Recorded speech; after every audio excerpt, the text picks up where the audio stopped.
So we are live. Boom. It has happened again.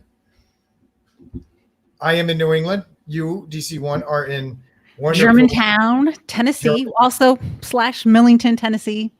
/ Memphis. Is probably the beautiful tropical paradise that everybody knows is Millington, Tennessee.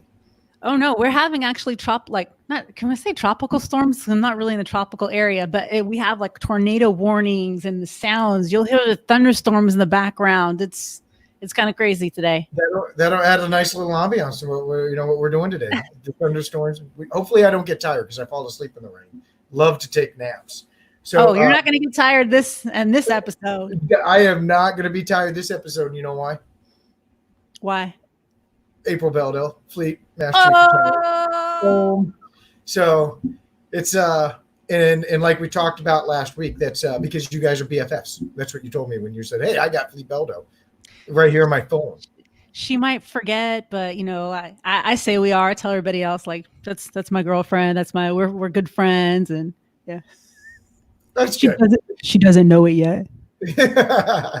She'll know it. She'll know it here shortly, I'm sure. We got a lot of stuff going on.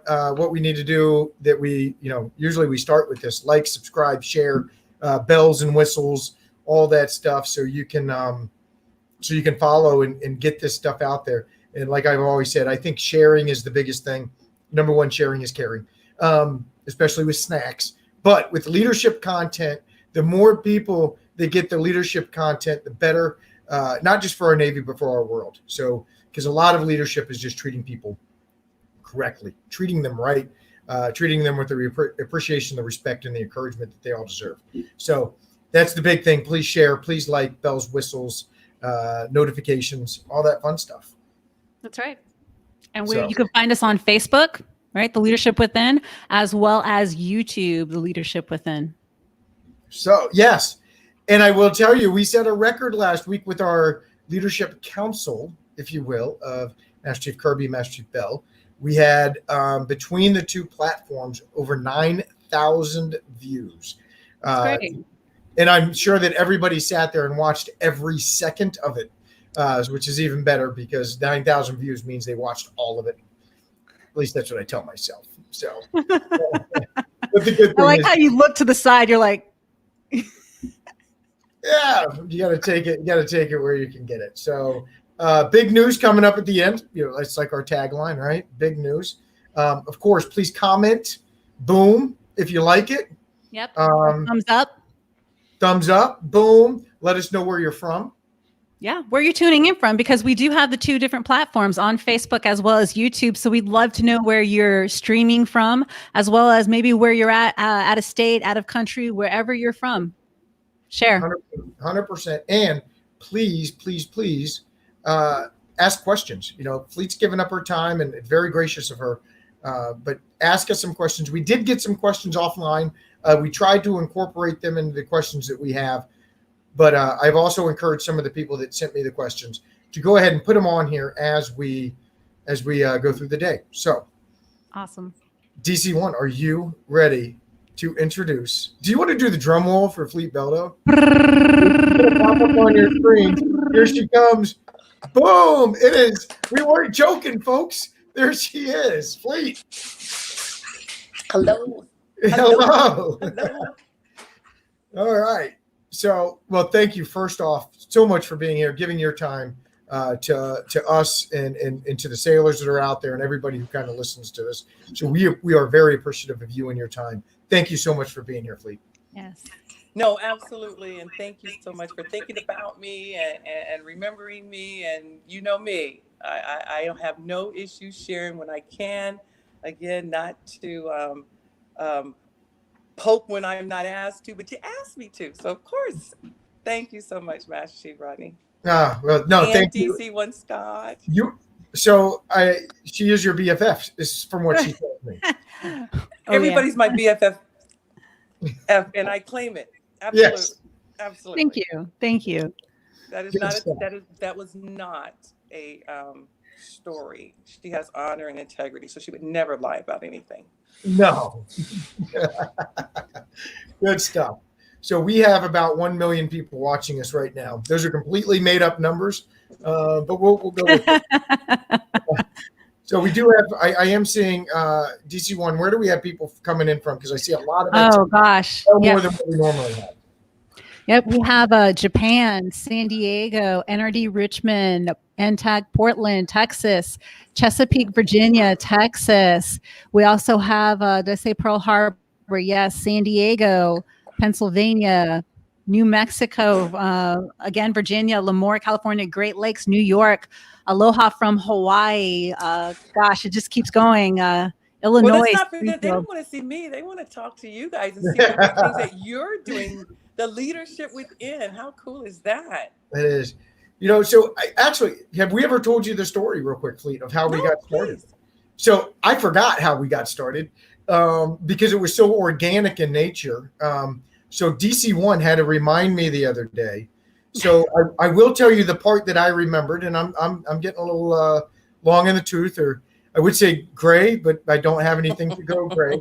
But once this COVID thing started, we just started getting on the Facebook, and I was kind of reaching out to my command, NRD New England, the Beast of the East, and we just doing something to continue to connect with the sailors. And DC1, AT1 Brit, and a couple other sailors are like, hey, you guys should do a normal, regular thing. And then I kind of and then DC1 like made it all happen. I don't know how she wrote me into it, but go ahead, DC1, take it from there. No. So you were out there already doing your live, going live, answering questions on Facebook, on your Facebook page. And I remember commenting, I'm like, you should do a YouTube channel. And then we talked about it, and I was like, I've always wanted to do a YouTube channel, but that fear. And I think a lot of people, what stops people from doing all these great ideas is that fear, right? So you're like, yeah. And we talked about it, we went back and forth. We talked about the title, and all of a sudden here we are. And I was your co-host, or I was a guest. And then you're like, you're going to be doing this with me moving forward. And I was like, yeah. And you're like, do you want to do this? That's a great story. It is, but we have you here now. And we've had some really great guests. And what we did a couple weeks ago was we asked people to give us who they wanted. And you were one of the names that popped up over and over again. So again, we're blessed. We're honored to have you here. So let's jump. Well, actually, before we get to that, like, subscribe, share, because we have April Beldo, Fleet Master Chief, United States Navy retired. What are you doing now, Fleet? What am I doing now? Yes. Oh, well, I tell you what, I am living in San Antonio, Texas. A lot of very veteran-friendly state, but we're in San Antonio because a lot of my other veteran shipmates, they retired here, and I was not going to stay in DMV area. It just wasn't me, and I'm originally from California. And I was not going to go there either because, their cost of living is a little bit high also, especially if you want to live in San Diego. So, yeah, that wasn't happening. So, I said, there's enough people. I have a cousin out here, family out here. I can go to San Antonio. So I moved to San Antonio in March of 2019. Most of you guys already know this. After I divorced, was final from the Navy, I got married, in March of 2019 also. For the last year or so, I've been here, and I work for a small business, veteran-owned, as a director of HR. So I'm learning a lot about HR because HR in corporate and HR in the Navy, two totally different things. Yeah, stuff you say in the Navy, you will not be saying to the people that work for you in corporate America. But I'm enjoying it, and I'm able to telework and still do what I need to do. So I'm enjoying life. Life is good. I cannot complain. Outstanding. So it looks like everything's going well for you out there in San Antonio, which, by the way, that's where I first met DC1 Scott. Oh, really? I was the assistant chief recruiter in San Antonio, and she had interviewed to be a canrick out there. And so that's where we first met. And so I lived in the Stone Oak area. And it's, we love San Antonio. It's a great place. Yes. So this is a reunion for real. It is. A San Antonio reunion. I was up in the Petrenko area. My husband was Air Force, just retired out there. Okay. Yeah. So I'm not too far from Lackland, and I enjoy it. but it's like everybody now knows about this best kept secret. So yeah, traffic's starting to get a little bit, Mhm. congested. We'll see. They're working on the infrastructure, though. It's going to be fine. It was getting bad when I would come down from Stone Oak, and that was in 2016. I think I left. And it was getting pretty bad then, and I've heard it's just gotten a lot worse. But they'll fix it and get it right because it's a great. There's more coming. Yeah. There's more people wanting to come out here. They're leaving California right here. They are. So yeah. So Fleet, without any further ado, let's get to everybody kind of knows how we do this. We ask 3 questions, and then we get to the final 3 kind of questions, which are always the same. But the first question I had for you is we actually do a little bit of homework here before we have people come on. If you don't know that, DC1 and I talk throughout the week, and we'll watch old clips, we'll read bios, we do stuff like that. And one thing that we noticed was that you do a lot of talking about honor, courage, and commitment. And it's really important to you, in those core values. So can you expound on that a little bit and tell me what they mean to you? Absolutely. Well, first of all, we say the Sailor's Creed. I want to start with the Sailor's Creed, and we recite the Sailor's Creed. Some do it every morning. Some do it at specific observations or ceremonies, and it is with honor, courage, commitment. And I had the wonderful opportunity to be stationed twice at RTC, Great Lakes, 98, and then again in 2006. And the more you say it, the more you really start paying attention to every single word within the creed, first of all. And it becomes a part of your life. And that's where I was going with that is it's not just something, I learned it in the Navy as a sailor, but it's not just something that I did and wanted to live by just as a sailor. Because when you talk about it, what the words mean, when you talk about it, when you recite it, when you really listen to them, and then you start dissecting them, it's something that anybody can really live by. Okay. And then you get back to honor, courage, and commitment. And as we this is leadership, the leadership within, and we start talking about leadership and how we make sure as leaders that we continue to be examples, that we continue to do everything with integrity, that we get up every morning with the idea that I'm only doing this because this is my life. It's not just a job, it's a way of life. Hence the Sailor's Creed, and then saying honor, courage, commitment. Integrity. You're committed to whatever you do, whatever role you play, and whose ever life you're a part of, with your family. You're committed. Just so when I think about honor, courage, commitment, I think about a way to live. And if I've gotten really aware of the way I say when I'm speaking, I am definitely talking about me. So if I can live every day demonstrating honor, courage, and commitment, then I can go to sleep at night knowing that I did what I was supposed to do to make anybody I came in contact with or with anything I do the best that it can be. And I can sleep good at night. So it's a way to live by. And hopefully, if I continue to do everything with honor, courage, commitment, I'm going to be rewarded pretty well in the end. And somebody can read into that if they want to, but that's just me and how I think about it. So, yeah, full circle. Yeah. Perfect. Full circle. That is good. And I think the important thing that you brought up was if you continue to live that way, then you're good and you're at peace with yourself. And you can lay your head down on your pillow at night and be very happy with your day. And I think that another thing that happens with that when you live that way is you can influence other people positively. Being a good human, and what I like to say is, being gooder or be gooder. If you can be gooder, and you can treat other people the right way, that can make a positive impact on everybody you come in contact with. So, Fleet, I think that's a great explanation. I think that embodies all of it. Yeah. DC1, you got any? Nope. You just like the full circle? Full circle, but Fleet, like when you are speaking about it, you can tell the authenticity within just your voice or the way your words that you do choose, and I could feel that deep inside. And I really appreciate that, and I say that because I completely agree. I know what it's like to do funeral honors and know more than just the meaning of the view from the outside, but to actually take those words and to live by them and to feel them deep down in your soul. So I appreciate that, and I completely agree. Thanks. No blushing, Fleet. I know, right? No. I will tell you as we go back, and I kind of forgot to mention this, the the giddiness that we felt, if you will, or the school childness that we felt on the like we felt like little school kids talking to you last week. I know. We're not going to go there though. We're not going to go there. No blushing. Okay, so let's move on to number 2. And it's the definition of a leader. And, everyone has a different definition.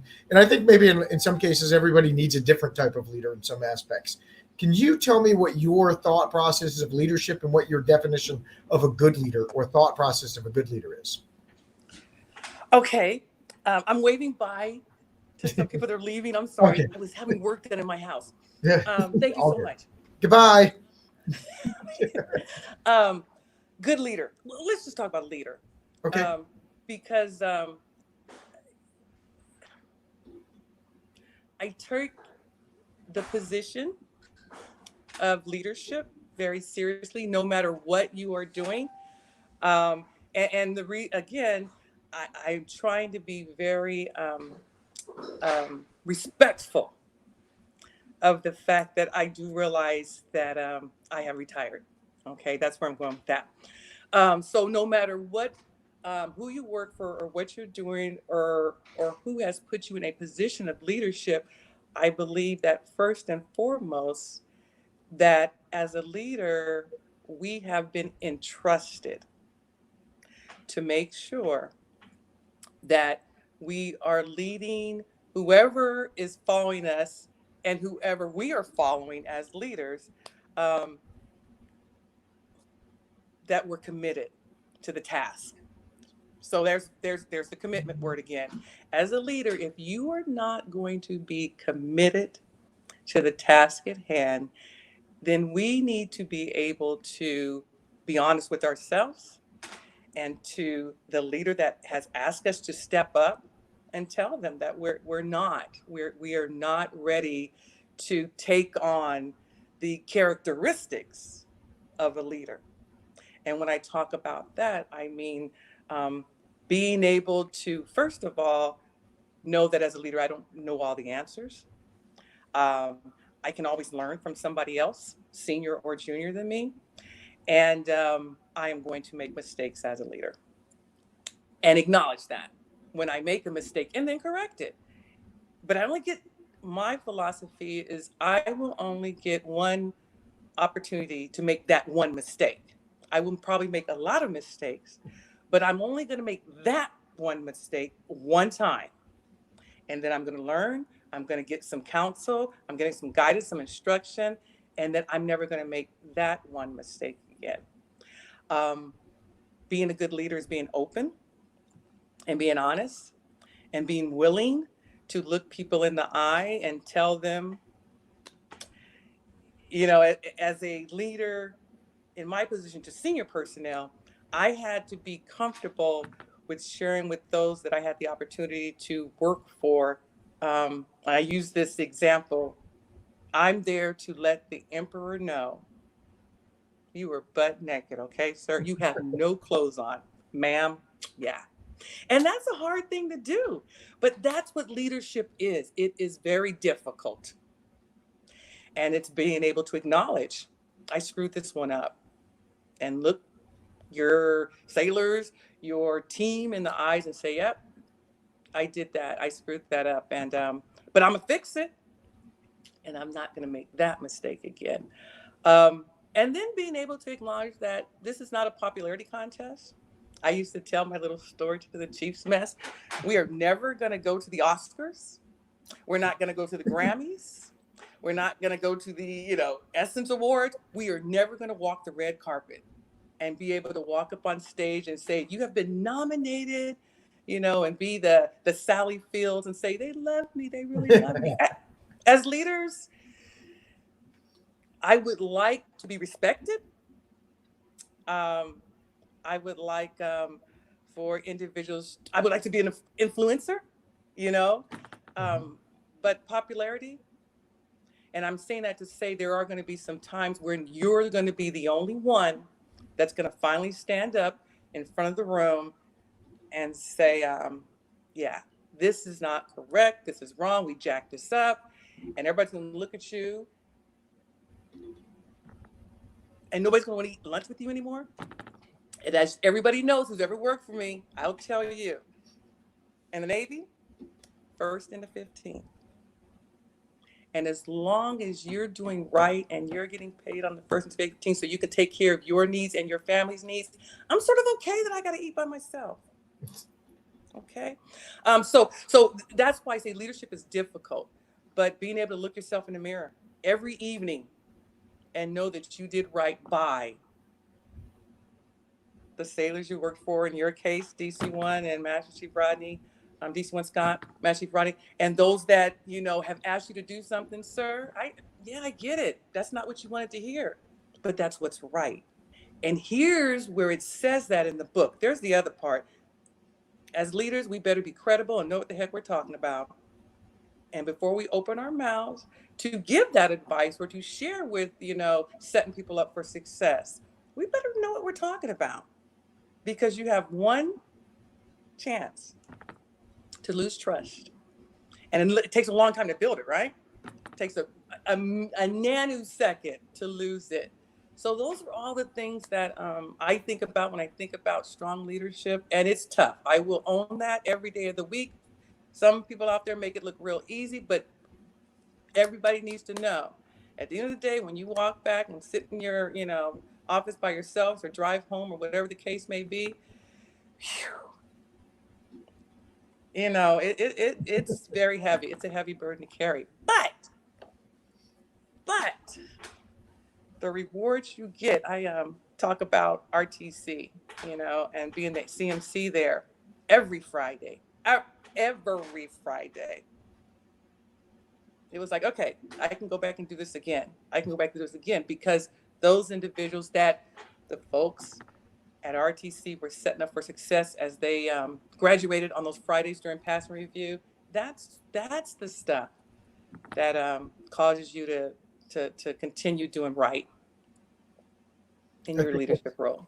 I think you're spot on with all of that. And I think that's the overwhelming theme that we found as we've done this little podcast, this journey into leadership, is whether it was Master Chief Sharara or Admiral Velez or Rob Santiago, the 2 Master Chiefs we had last week, who Master Chief Kirby is on. I want to read you real quick what he says. So he says, absolutely, my mentor, be honest, real conversations, listening to your sailors, leading them to achieve your goals. So Master Chief Kirby from the Naval Academy wanted to give that out to you, Fleet. But the overwhelming theme that we've heard of all of them is leadership's not easy. It's hard. And sometimes you have to make those very hard decisions.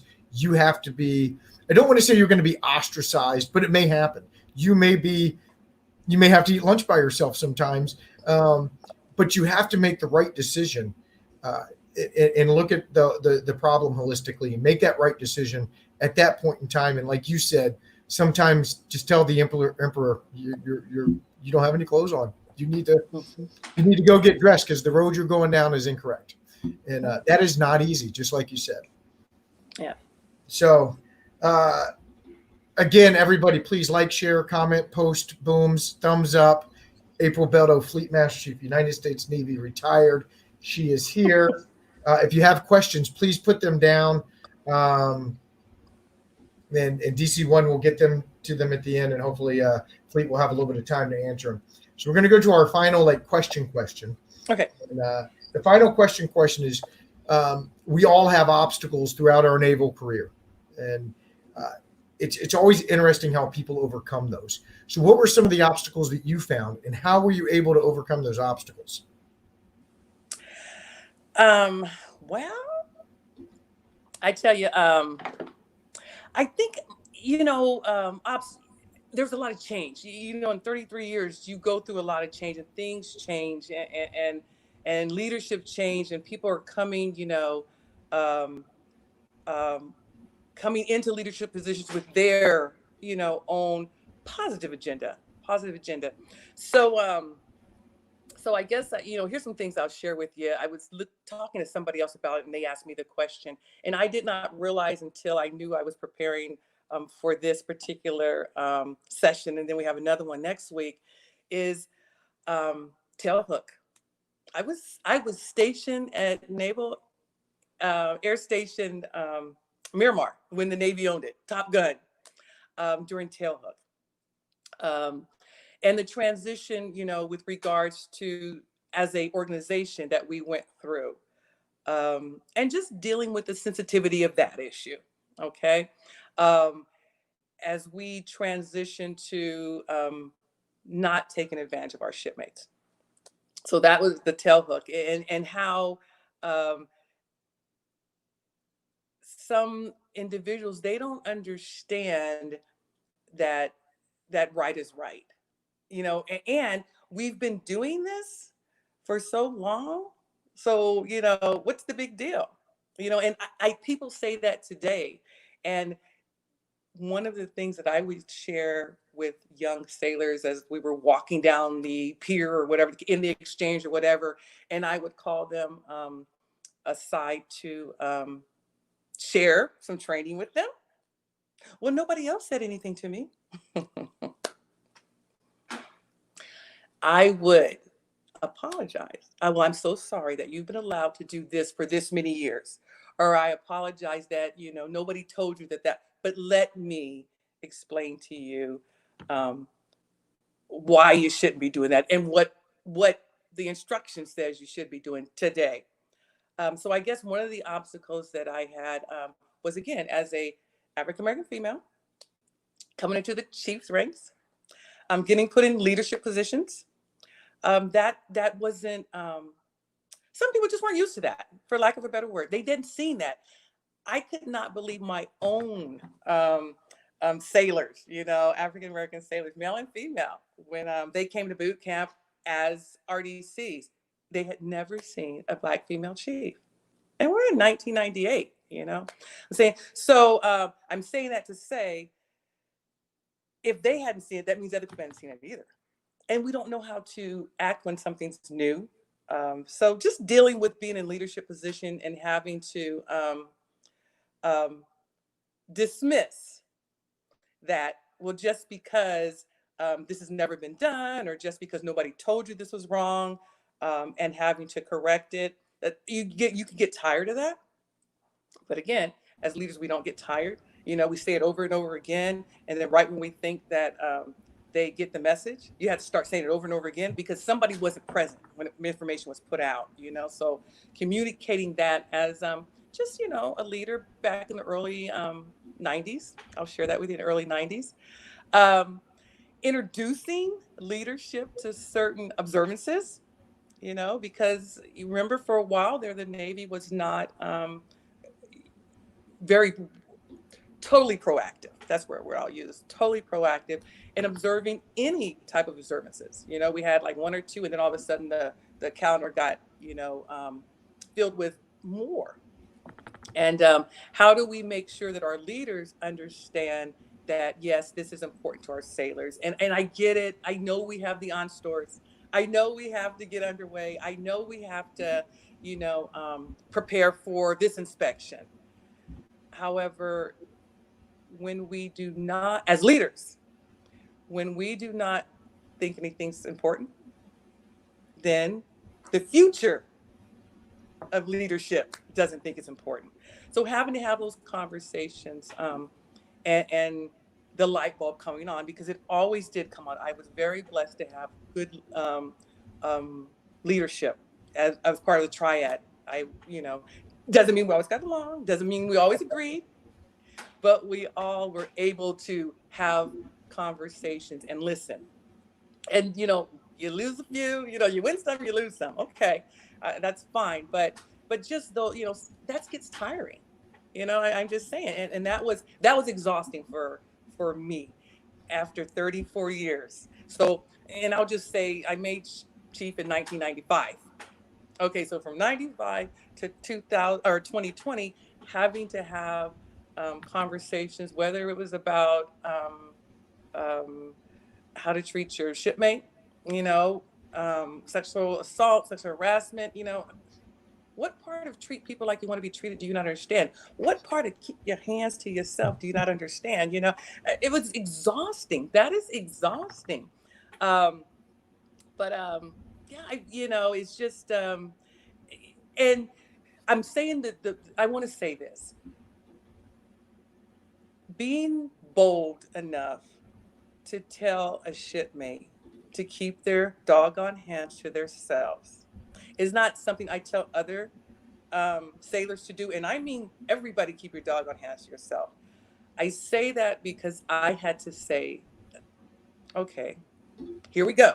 I don't know who let you think that that was okay. Now, remember, I'm talking 1990, so I did Right. things different in 2020. But if you touch me again, I'm gonna bust you in your throat. I mean, how many times do I have to say that? So I say that, and sometimes sailors look at me and say, "Oh, back in the day, Master, you don't know. Oh no, April knows. April knows." And people thought that they could treat me certain kind of ways, and they could touch me, and put their hands on me just because, But no, we're not having that. So that it got exhausting.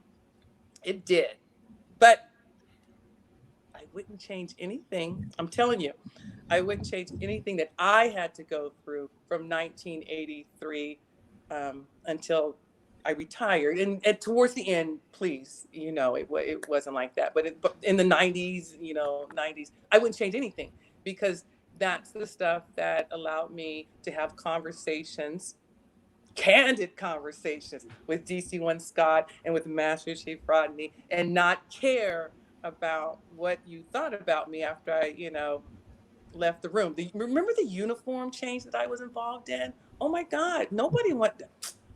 I was like, I got so many eggs and tomatoes thrown at me, they weren't literally thrown at me, but I would look out in the all hands call, and my friends, my BFFs like DC1 were looking at me like, this woman right here, But we made it, and it all came out, and folks still don't like it. But look, first and the 15th, I would say it too at the all hands calls too, and I'm gonna give you a clothing allowance.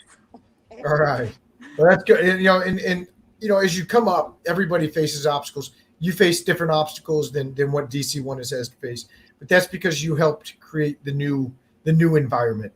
As we continue to grow and get better, some of those obstacles will be removed over time and completely eradicated. And that's what we hope to do: is change behavior to positive behavior and kind of change the world. So DC1, real quick, over to you. A lot of activity, Fleet. A lot of activity. We don't have time for all the questions. So, DC1, if you could pick out maybe one or two questions real quick to let Fleet get into, because we still have the final three. I know, it's just so exciting. You just want to, I'm like this. Oh my God. It's a lot of great information that is very relatable to a lot of not just sailors, but maybe people who are got out in there and, working in the civilian sector as well. Some of the information and everything that you've learned from within the 34 years and your transition now. So, all right, let's see here.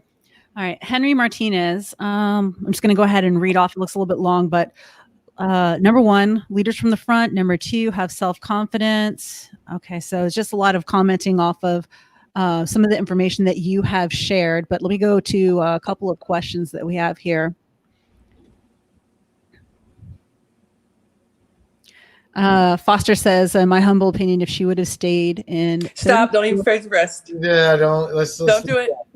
I do have one from... I appreciate you. NC1 Rosado / Santos from my command, RD New England. She did ask this question offline, and I asked her to put it on, so I would be remiss if I did not.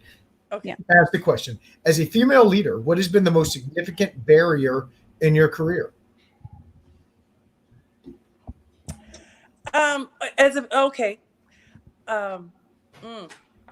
Okay, so again, when I have these conversations with those that ask me, I use words that have definitions in the dictionary. So I'm going to use one word just to wrap it all up: ignorance. And I'm using that again with regards to the definition of the word ignorance. Um, I believe that some individuals do not understand the value of somebody who looks different than them coming to the table and offering, and I'm talking thoughts, upbringing, education, all those things. But because because I didn't grow up in the same environment you, or I'm not cut from the same cloth as you, or I'm not part of the same community as you, okay? Mhm. Um, you can't tell me nothing. You can't tell me nothing. And to me, that is such a disappointment, because if I didn't have to continue to struggle again growing up. Now remember, I wasn't always a master chief. So as a chief petty officer, having to come into, I'm an Airedale, maintenance control, and I'm an AZ. Coming to maintenance control, and we want to know what maintenance we're going to do, and I go to speak up. Well, first of all, I'm an AZ. Okay, so you're an admin type. Well, what are you going to tell us about fixing this aircraft so we can make tomorrow's flight schedule? And I'm using that as an example. I'm not getting my hands dirty. I got it, and I don't have to be out there in the cold, for 10 hours trying to get the bird ready for tomorrow's flight schedule. But if you just listen to me, and I could tell you what they did to fix this problem that was on the other aircraft that we had 2 months ago, because I have all the information here, you would be amazed that you might only have to be out there for 4 hours. So that's why I use that word, if that makes sense to Petty Officer. Was Rosado. it? Rosado. Oh, yes. Rosado. Okay. Okay, so thank you so much for asking the question. But and then you have to be patient. Even though you're frustrated, you have to be patient, because if you keep on coming back and you keep on butting in and you keep on adding your little 2 cents, sooner or later, you're going to get invited to the table. So that was a struggle at first, though. I think you brought up a great part in that. And when you said, and you started talking about coming from different areas, different backgrounds, things along those lines, diversity of thought is one of the greatest things an organization can have. And when you discount that diversity of thought, you discount a lot of people, and you discount a lot of great ideas and a lot of things that can make us better. So you should embrace that diversity of thought and accept it in your command, your organization, whatever it is, and listen. And that was key. And I really appreciate you saying that. Now I'm going to say one more thing. Now, the other part of that, Master Chief, is don't come up in here with no crazy stuff that you don't know what you're talking about 20 times, because then you're never going to get the invitation. So before we open our mouth, if we want to have a seat at the table, you better know what you're talking about. Do your research. Yes. I heard. 100%. Yes. Valuable diversity of thought. How about that? There we go. There you go. All right, DC1, last question, then we'll get to the our other three standards. Okay. So NC1 Franquez asked, and I actually posted it up here. New feature just discovered show, right? So what was the one thing that your mentor or mentors told you that stays with you till this day? And I do have one thing, and it was I was stationed at HS6 in North Island, and I had just been, selected for Chief Petty Officer. And for me, anybody senior to me that is moving in the same direction as the Navy, as the command, as the mission and vision, they're my mentor. Okay. And so my maintenance master chief, we were going somewhere, and I was driving, and he said to me, so now what? What are you going to do to start preparing yourself for senior chief? And in my mind, I thought, how dare you? It has been like forever since I had to take a test twice a year, to be advanced. I finally made chief. Now I don't have to worry about another selection board, advancement type board test for another 3 years. And here we are, 3 months in, and you want to know, what am I doing to prepare for senior chief? And he says, yes, yes. And what I heard, as we talked some more, what I heard he was telling me was, you should never be comfortable and settle for your own, comfort. I don't want to do no more work. I'm good where I am. No, you're not. I should never be okay with what I was doing. I should never be okay with where I am. And whether that's education, whether that's wanting to be promoted, whether that's moving into another program, I should never be comfortable. And I should always be striving to be better and to make everybody around me better. And that has stuck with me. And I guess NC1, I really listened to him, because who would have thought? Who would have thought? And that was in my 10th year in the Navy. I was like, what? You want me to keep working hard? I just made chief. No, okay. It was one of those things. Like, okay, Ann, oh, you have not arrived. You got a lot of more work to do. So that's what stuck with me, to continue to better myself and the people around me. Okay, I'm going to break my own rule and go against what I said with 2 questions. There's one getting a lot of outpouring from the sailors on the board. So Taylor McCoy, and can I just hit the show thing, DC1? Is that how it works? Taylor McCoy, look at this. What's 3 pieces of advice you could offer to a young African-American female sailor in today's Navy? Now, I don't know who Taylor McCoy is, but what are the 3 best pieces of advice that you could give? Okay, Taylor, thank you for the question, and it's perfect. I got something for you. Number 1, you have to take care of yourself and be okay in your own skin. That's the first thing. So, and the only reason why I'm bringing that up is because, and I'm candid, everybody knows me, because you asked me the question as a young African-American female sailor. So before you can do anything, Taylor, you need to be able to look at yourself in the mirror raw, without all the makeup, without all the whatever it is, raw, natural, for real, butt naked for real, and be comfortable. And be comfortable in self. That's number 1. And then after you do that, Taylor, you have to get to a point where you are not concerned how people feel about you.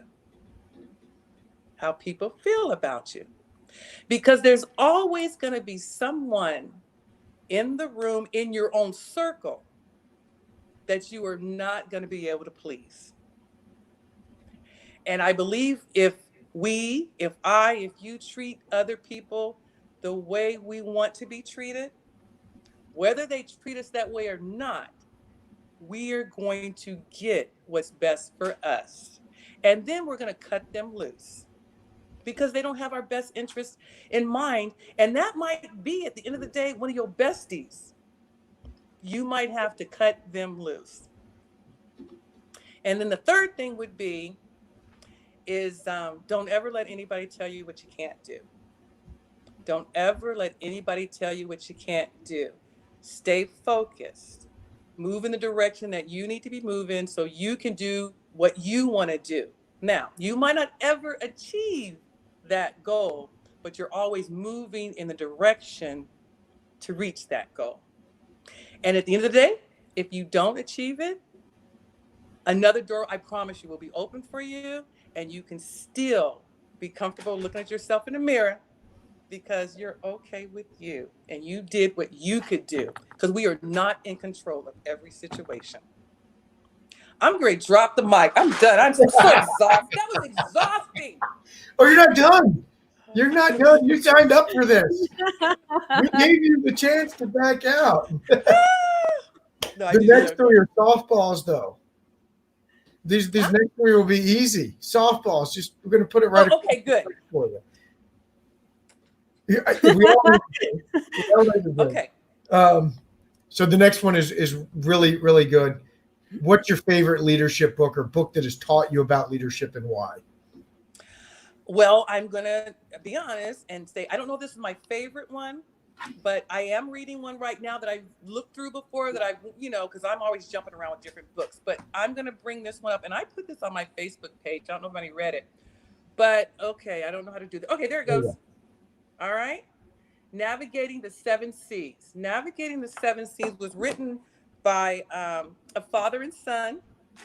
Co-authored it. Navy sailors. One was senior enlisted leader, Melvin G. Williams, Sr., and then his son, Vice Admiral Melvin G. Williams, Jr. And I pulled it out a week and a half ago, probably two weeks ago, just because just so much stuff is going on, and I know that you, Master Chief Rodney, and Petty Officer Scott, you're having some challenges about now, and your sailors want to answer, and you're out there. And I was reading that because we started this particular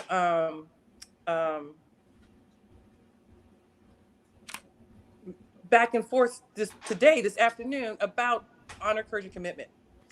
And I tell you what, from the beginning, and Master Chief Williams, he joined in 1952.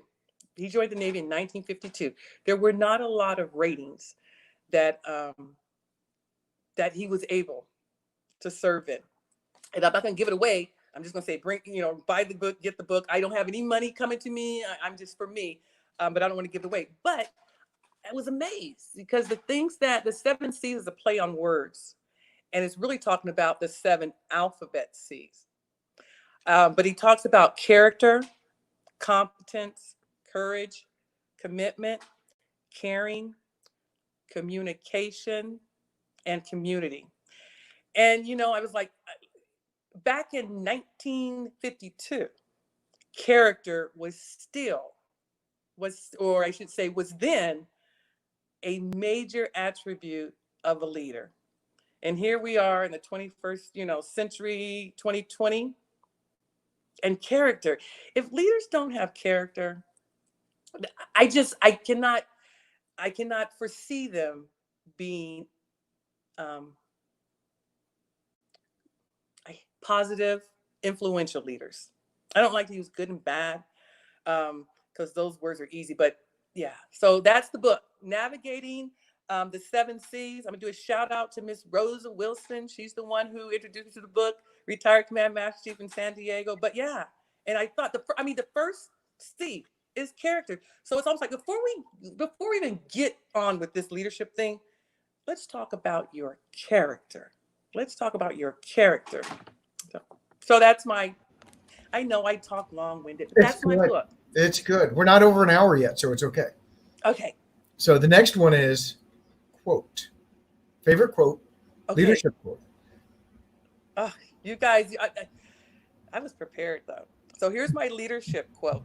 And this is a test for DC1. Okay, since we're all besties, you ready? So pay attention. I'm gonna read it for you. Okay, here we go. Whoops, sorry. Here we go. I've learned that people will forget what you say.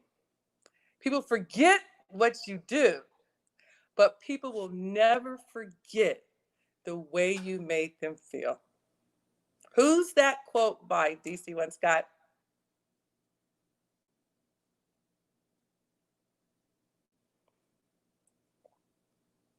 I can't hear. Did I do something? No, DC1's muted. Okay, no. Okay. There we go. Okay, so absolutely love this poet, this leader also, Maya Angelou. Yeah. Right? Yeah. So now we're gonna put Master Chief Rodney on, we're gonna put him on blast. Have you ever heard that quote before? I know this is your show, but I'm turning it. So, Master Chief Rodney, have you ever heard that quote before? I have heard it, and I use that quote, and I use it all the time because what I always say is they will always remember how you feel, but you also can't always help how other people feel about a certain situation. Mm-hmm. and so I've used those in conjunction with each other. It's one of the best quotes of all time. It's it's really meaningful in today's environment. Yeah, Really meaningful. absolutely. So Absolutely. So that's why I sort of like, I have a lot, you know how I don't have one, but today the book, the quote, it's spot on because, you know, it goes back to, was it Taylor's, you know, yeah, question to me. You know, it's just all about being a wholesome individual and human being, that which is Maya Angelou was. true. So that will leave us. We have one final question, but before we get to that question, of course, everybody needs to like, share, subscribe, bells and whistles, notifications. If you want to continue to get content like this and kind of follow what we're doing here with great guests like Fleet Master Chief Retired Beldo, that's what you have to do, and you have to give us that feedback. Wow, you had that. You already have that out there, DC One. I just saw it pop up. That was quick. So. And Look the at book. that. Do you see? Can you see that, Fleet? Look how quick she got that up there. Can you see it on the Oh, bottom? yeah. So, Yep, and I posted the book up there too. hey, I will tell you, DC One's getting a lot gooder with her She is co-hosting, outstanding. producing abilities. Oh my God. This is phenomenal. And before I forget, the slideshow you put together, I know you're going to tell her she did an outstanding job, but oh my God, I sent it to my mom. Oh, she's like, so she said, thank you. That is perfect. That is perfect. So without further ado, we are at 51 minutes and 27, our longest show so far to date, but that's okay because it has been absolutely riveting. It's been wonderful. And like we always do at the end, we give our special guests an opportunity to give their final remarks, their final thoughts out to the audience, unfiltered, whatever they want. So, Fleet, without any further ado, over to you. Your final remarks. Oh, well, first, I take my glasses off because I'm not reading. I know. I was like, did you see that shit? Take off her glasses. I know. Yeah. Business. Grab the mic So again. what I really like to share with anybody that's going to watch this and everybody that's going to watch this, especially with regards to leadership. And we talked about starting off that it is very difficult and it can be very hard. And I believe that based on CNO's YouTube that he posted a few evenings ago, he understands that. And he is definitely not only him, but you know, the Air Force and everybody that's making comments about what we need to do, not only as a country, but as an organization. And just because that's our audience is to leaders. And when I talk about leaders, I like to talk to the Chief's Mess. I really do. And then I like to talk to the first classes that are in Chiefs training, always 365.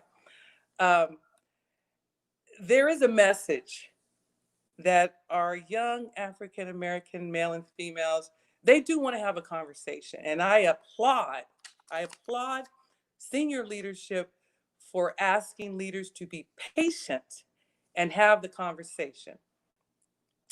But what I would like to share is I understand, and I want you all to understand, it's not going to be just one conversation because there's a lot of pain over the years that I believe our sailors and my brothers and sisters of African American descent want to share. So it's not going to be just one conversation. So it's not going to get fixed overnight. It's going to take some time. And I'm saying that to not only the leaders, but also to the sailors that are going to have those conversations, that are going to be allowed to have those conversations, that are being asked to have those conversations. One conversation is not going to fix what you're hurting over. And leaders, one conversation is not going to fix what our country, our Navy, your African American sailors are hurting about. So I'd ask for patience. I would ask for patience and listen, because at this point, I don't think, unless you look like me and unless you have walked a day in my shoes, I I know you're going to try, you're going to want to understand, you're going to want to fix this, you're going to want to interject while I'm trying to tell you what's going on with me. You got to listen. You got to listen and just let some of that get out.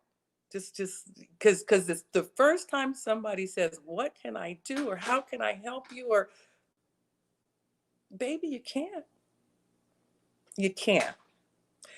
But listening is the first thing that's going to show all of us that we are definitely um, um, wanting and leaning forward and understanding that we need to address it. And that's the first thing. And finally, everybody's not going to be on the same sheet of music.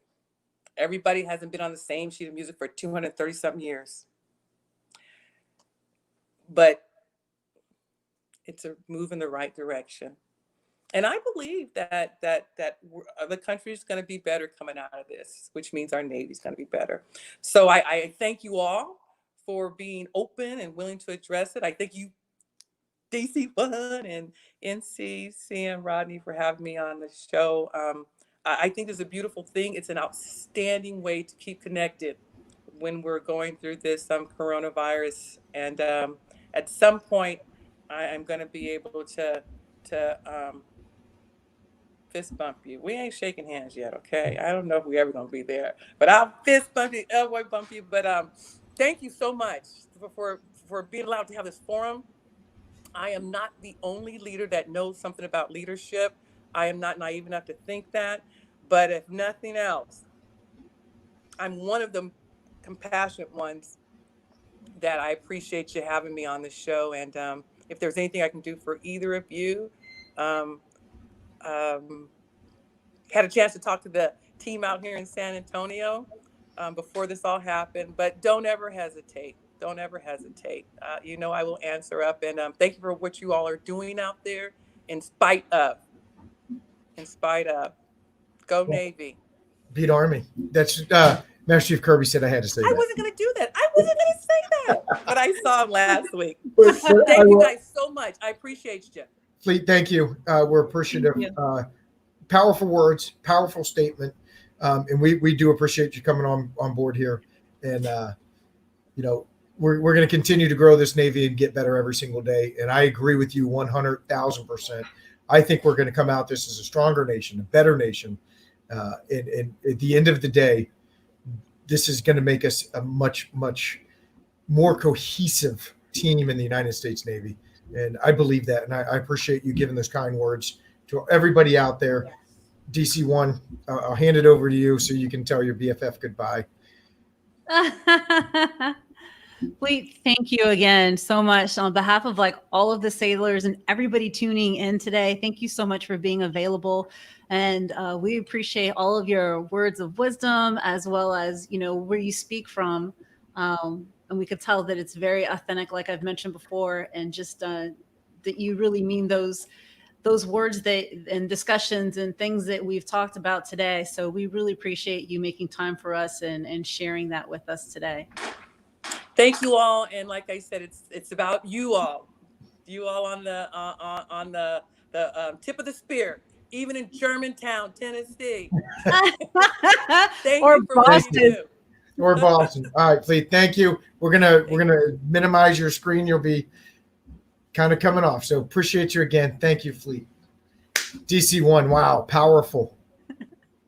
You got y'all out there. I'm trying to say you guys. I'm trying not to say you guys because I was told, hey, you say you guys too much.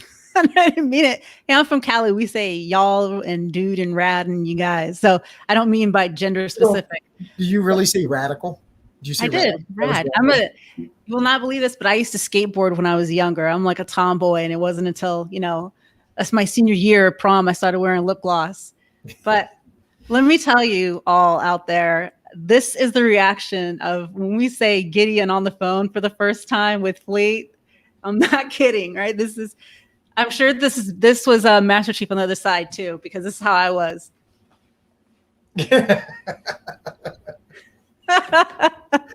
It was, but I think that everybody could see it in that interview, just genuine, true, honest, and just really puts it out there and kind of tells you. And I like what she said to Taylor, whoever that is. It's one of our recruiters out there. Oh, is it? Okay. I thought that it was, No. you got to be comfortable with yourself and everything that you are. And she said, stand in the mirror and look at yourself and be comfortable. I can't tell you how true that is. If you're not comfortable with yourself, it's really hard to start doing a lot of other things. I thought that was really powerful and really good. I didn't want to break in at any point as she was saying some things, but I want to say this to everybody out there. Number one, I am very appreciative of the CNO and the MCPON and the Navy leadership team for addressing this issue head on. It's powerful to come from the top. It's important that every leader of an organization out there, every sailor out there, every person, every human being out there understands that this conversation probably needs to take place, and it probably should have taken place a long, long time ago. And I think as the CNO said, and I'm going to paraphrase here because I don't have it perfectly, I have a lot of experiences in life, but I will never be able to experience what it's like to be a black man in America. It's just not going to happen for me. I have to listen and I have to do my best to understand. And those conversations that are had are not going to be easy. They are going to be very difficult. It's going to be difficult for the person sending the information, the person receiving that information on both ends, because there's so much that in trying to understand that I have questions because I just don't know. And that is going to be the tough part. And having that patience and having that understanding, this is not easy. Yeah. It's not easy in my command. And I know in my command, I have sailors out there that are hurting right now, not just from the murder, but from everything else that's going around with it in the years of all that has been wrong. And now it's all bubbling to the top. And we have to be very understanding of that emotion and how that makes people feel. And I can only speak for Mike Rodney when I say this. I'll listen and I'll do everything I can. But like Fleet said, I can't help. There's nothing I can literally do other than control myself. And I can be gooder and I can do the right things. I can appreciate people. I can respect people, and I can encourage people to be better. That's all I can do. And I promise you, in the sailors that work for me and the people that I know in life, I will continuously try to be gooder every single day and do the right things. And I appreciate and I applaud leadership, civilian, military, across the board, for standing up and saying the right things. And the action that comes after this will be truly telling. The action that is taken. So DC1, over to you. Yeah, it's really tough right now, and like we talk about, like, you may not know what it feels like to be in this exact type of situation, right? Because of maybe your upbringing or who you are, things that you had no control over or whatnot. But I'm telling you, when I read that email yesterday that went out from headquarters about, hey, if you're a military service member, you're going to the recruiting station, don't go in uniform because it's dangerous for you out there. Just all types of things that are happening right now in the world. That broke my heart. Not only because the military service member part, being in the Navy, I'm like, huh. But coming from law enforcement background, and I had a conversation with my husband the other day because I just had to just release it. But coming from being a prior law enforcement officer, being in the military, wanting to do these two things in the world to make a difference, to make a change, to make, to help my community, just to make it a better place. And then right now to have the world, a lot of people in the world just kind of have so much hate towards that, really broke my heart. And having conversations with my family, my oldest son, who is out in Georgia going to college right now, he's out there by himself, and we're a blended family, an interracial family, and just these conversations that I was having with him about, just safety and everything when you get pulled over or whatnot. And just everything all together yesterday just hit me really hard. But you're absolutely right. And with what Fleet had mentioned, what we really need to do and what's really important is to listen. But I also think that one of the most important things that we need to do right now in leadership amongst each other is to have and start that conversation. So that's how I feel. You're right. The conversation's got to start. It's got to start now. So again, thank you to Fleet. Thank you to everybody. I want all our sailors out there to be, safe. And if you need help, if you just need somebody to listen, hit us up. We both respond to the Leadership Within email. Most of you know my Facebook, DC1 Scott's Facebook, stuff like that. But please just go out there and be safe, be great, do the right thing. And as always, we have to you have to stand for justice. You have to stand for equality. You have to stand for freedom and what's right in this world. And if you're against that, or any portion of those things, that equality and that fairness and that justice, then you're not doing right by your fellow man, and that's bad. I want to share one quote. I shared it with my sailors today, as I was thinking of something to say on our conference call that we had with the NRD today. It's my favorite book. Write this down if you do not have it, folks. How to Win Friends and Influence People by Dale Carnegie. It's a sales book, but what it really is how to deal with other human beings, and basically the whole point of the book is nobody wants to talk about you. They want to talk about themselves. So the more you talk about them, the better we'll be. Kind of what we're talking about right now. But he says in there, and mind this, I think this was the 70s, this book was written. He says, every man I know is my superior in some way. In that I learn of him. And what that means is I don't know everything. And Fleet said that earlier. And you can take out man and you can put person. You don't know everything, and everybody knows something that you don't. So put your pride aside, listen, get to know people, and understand. Dale Carnegie, How to Win Friends and Influence People, just like Fleet. I get no money for that book. It is a wonderful book. I tell my sailors about it all the time. I hope to God they've read it. So some quick news. We said we had big news at the end. Here's the big news. We don't have a special guest for next week yet. No drum roll. Hannah's still working on it. Still waiting to hear back. Not sure yet. So if you're out there listening and we've reached out to you, we're still waiting on that reply. Yes. But if you know somebody that does, we will have a special guest host, because I will go under the knife on Monday for an old man procedure called a bunionectomy. So I'm going under the knife on Monday. Spell it. There's no spelling it. I think it's like Paul Bunyan. I don't know. But nonetheless, I'll be under the knife, so I will not be. I'll have my foot elevated above my heart in order to keep the blood flow down. That's what the doctor tells me. And so I will be watching. But Senior Chief Petty Officer, Command Senior Chief, United States Navy Reserves, NOSC, Columbus, Ohio, NOSC Columbus, Ohio, will be the special guest host. So DC1 will be very vital because he has no clue about technology. So DC1, you got to make sure the CMDCS now, because the reserves are now Command Senior Chiefs and Masters. Command Senior Chief Santiago Briseño will be your special guest host on the Leadership Within, with always the incomparable DC1 Scott. Again, we thank Fleet. We thank Fleet for her time. We thank everybody for tuning in, taking time. Please like, share. Powerful messages today. And hopefully every week we can bring you powerful messages, something that you can take back and put into real life action. I appreciate you all. DC1, I appreciate you. Over to you. And I appreciate you, Master Chief. And we love you all. Thank you all for tuning in. All right. A little bit over our hour. We're at hour, 8 minutes and 47 seconds, and we are done.